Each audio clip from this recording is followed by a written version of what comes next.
El asesino de Rostov. Andrei Chikatilo fue uno de los primeros asesinos en serie durante la época de la Unión Soviética, ya que se creía que este era un fenómeno que solo ocurría en Estados Unidos u otros países menos desarrollados. Dicha incredulidad tendría resultados catastróficos para los ciudadanos de este país, ya que debido a la no creencia de que existiera un asesino en serie, la Unión Soviética tardaría muchos años en investigar seriamente estos casos, lo que llevaría a Chikatilo a cometer sus crímenes por más de una década. Asesinatos que habría ejecutado durante los años de 1978 y 1990, con más de 50 asesinatos a su nombre. Fue y sigue siendo uno de los peores, más crueles y sangrientos asesinos en serie del régimen soviético, llegando a ser conocido por todos como el Destripador Rojo y el Carnicero de Rostov. Andrei Chikatilo nació el 16 de octubre de 1936 en Yavchnie, hoy Ucrania, hijo de Roman Chikatilo, ex militar soviético durante la Segunda Guerra Mundial, quien sería capturado y detenido como prisionero de guerra, lo cual les trajo graves repercusiones, ya que debido a la paranoia de Stalin, todos aquellos que fueron prisioneros de guerra eran considerados traidores de la patria. Su madre, Anna Chikatilo, quien se había quedado a cargo de Chikatilo y su pequeña hermana, solía contarle una historia en la que su hermano Stepan había sido raptado para luego ser asesinado y devorado por vecinos hambrientos.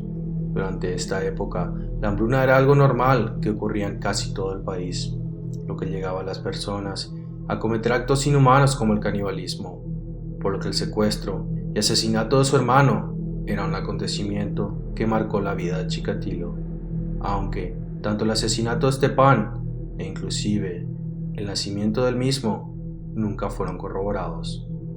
Chikatilo era un niño muy tímido e inseguro, ya que sufría de miopía, al igual que de neurosis nocturna, un padecimiento en el cual la vejiga elimina la orina contenida cuando ésta se llena, el cual le perseguiría hasta sus 12 años de edad. Más adelante serviría en el ejército y se dedicaría a los estudios. Su gran ambición era la de recibirse como abogado, por lo que se preparó para tomar el examen de ingreso en la Universidad de Moscú. Lastimosamente no aprobaría, aunque esto no lo detendría. Determinado en obtener un título profesional, se matriculó en un instituto técnico, graduándose así como ingeniero. A lo largo de su vida, Chikatilo obtendría 2 títulos más, el de Lengua y Literatura Rusa y el de Marxismo-Leninismo. Ya preparado y con título en mano, en 1971 conseguiría un trabajo de maestro, llegaría a casarse y aunque padecía de un problema de erección, llegaría a encontrar la manera de embarazar a su esposa. Hasta este punto, todo era perfecto. Andrei Chikatilo era visto como un hombre de bien. Era un fiel partidario de la ideología comunista, estaba casado, tenía hijos y un buen trabajo. Aunque esto se empezaría a derrumbar poco a poco, luego de que fuera acusado de abusar sexualmente de sus alumnos, lo cual le costaría el trabajo de maestro. Mismo hecho que se repetiría en otra escuela, ya que por miedo a desprestigiar al colegio, esto nunca se reportaría, lo que llevó a Chikatilo a conseguir otro trabajo como maestro. Chikatilo cometería su primer asesinato el 22 de diciembre de 1978. La víctima era una niña de 9 años de edad llamada Yelena Zakotnova, la cual convenció para ir con él a una cabaña el cual habría comprado recientemente y que se encontraba en las afueras de la ciudad. Allí sería el lugar en donde él intentaría abusar de ella, intento el cual fracasaría. Molesto e impotente de no poder ejecutar el abuso, decidió apuñalarla 3 veces, momento en el cual eyacularía. Fue entonces cuando se daría cuenta del placer que le causaba infligir dolor y terror en otros. El cuerpo de la niña fue arrojado a un río y encontrado 2 días más tarde en las cercanías de un puente. Aunque muchas pruebas apuntaban a que Chikatilo era el actor intelectual de dicha atrocidad, Alexander Karchenko de 25 años de edad, sería acusado del crimen y sentenciado a pena de muerte por ello. No sería hasta 3 años más tarde que Chikatilo cometería su segundo asesinato. Durante esta época, trabajaba como funcionario de abastecimiento de una fábrica, el cual lo mantenía viajando constantemente de un lado del país al otro. Este constante movimiento fue lo que le serviría para prolongar el número de víctimas, sin traer sospecha alguna a su persona, ya que usaba el transporte público para movilizarse, el cual le permitía rodearse de personas, de los cuales él escogía, él o la más débil, frágil o ingenua, las cuales convencía para que vayan con él, casi siempre a un lugar boscoso o solitario, para luego abusar de ellos, apuñalarlos hasta el cansancio, arrancar trozos de carne a mordiscos, mutilar sus ojos, ya que según Chikatilo, estas guardaban la imagen del asesino en ellos, y en algunas ocasiones seccionar sus partes íntimas, para luego pasar a comerlos. El 13 de septiembre de 1981 encontraría su segunda víctima, Larisa Tachenko, una prostituta de 17 años de edad, la cual Chikatilo habría convencido a que lo acompañara para tener relaciones, aunque debido a su impotencia sexual no pudo hacerlo, hecho el cual causó que la joven se burlara de él. Molesto y enfurecido, Chikatilo accedió a estrangularla hasta matarla, para luego proceder a morderla salvajemente, cercenar sus senos y comerse sus pezones. Este hecho le produjo una tremenda excitación, el cual lo hizo eyacular sobre el cuerpo tendido de la mujer que acababa de asesinar. Si bien su segundo asesinato fue cruel y despiadado, las siguientes víctimas no tendrían mejor suerte. Su tercera víctima, Liu Averjuk, sería raptada, cegada y apuñalada más de 40 veces para luego ser abandonada en un bosque. Su primera víctima masculina, Oleg Pokchibae, de 9 años de edad, a quien también habría asesinado de una manera cruel y despiadada, y al cual habría arrancado los genitales. Lastimosamente, su cuerpo nunca pudo ser hallado. Las personas escogidas por Chikatilo en su mayoría eran niños o niñas jóvenes, ya que eran los más vulnerables y fáciles de manipular, y a quienes privaba de su vida de una manera muy similar. Casi todos los cuerpos eran encontrados en bosques con puñaladas que oscilaban entre los 30 y 50, además de partes de los cuerpos arrancados a mordiscos, ojos mutilados y partes íntimas cercenadas. Entre estas desafortunadas víctimas también se encontraba una niña llamada Olga Etalmachenok, de 10 años de edad, quien el 11 de diciembre de 1982 se cruzaría en el camino de este pedófilo asesino, quien, como a todas sus víctimas, la convencería de ir con él, agarrándola firmemente de la mano, según contado por testigos.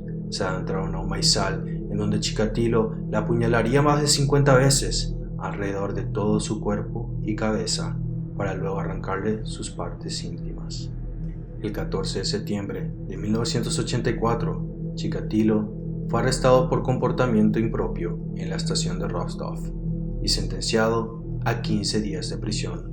En ese entonces, la policía tenía fuertes sospechas de que Chikatilo era el asesino de Rostov, así que le hicieron una prueba de sangre y lo compararon con las muestras de semen que habían encontrado en los cuerpos y el que eran del grupo AB. Para sorpresa de la policía, la prueba salió negativa, ya que Chikatilo poseía sangre del grupo A, por lo que fue sentenciado a tan solo 1 año de prisión por un robo del cual habría sido acusado anteriormente por uno de sus empleadores.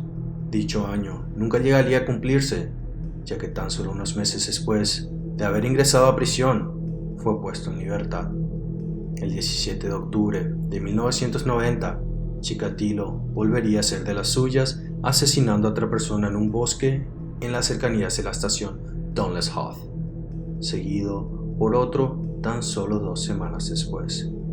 Fue entonces cuando más de 600 detectives fueron puestos a cargo del caso, dividiéndolos en grupos pequeños de 3 a 4 detectives en las diferentes estaciones alrededor del país de manera encubierta, con el objetivo de encontrar cualquier persona que actuara de manera sospechosa. El 6 de noviembre de 1990, Igor Rybakov, detective asignado a una de las estaciones, logró ver a un hombre salir del bosque, el cual se encontraba algo sucio, con algo de sangre en la mejilla y un dedo que parecía tener un corte. Al ver esto, el detective se acercó al hombre, requiriendo sus documentos, los cuales se encontraban en regla. Sin tener ninguna razón o motivo para mantenerlo detenido, lo dejó marchar, aunque esto quedaría registrado en un boletín, los cuales todos los detectives estaban obligados a proporcionar luego de cada turno. Un día más tarde, en ese mismo bosque, se encontrarían con el cadáver de una chica.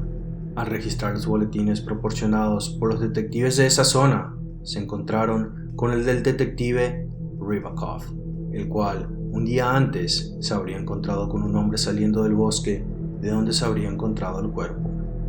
Por este motivo, el fiscal general de la provincia de Rostov emitiría una orden de detención en contra de Chikatilo el 20 de noviembre de 1990 y quien sería capturado ese mismo día cuando se encontraba comprando cerveza.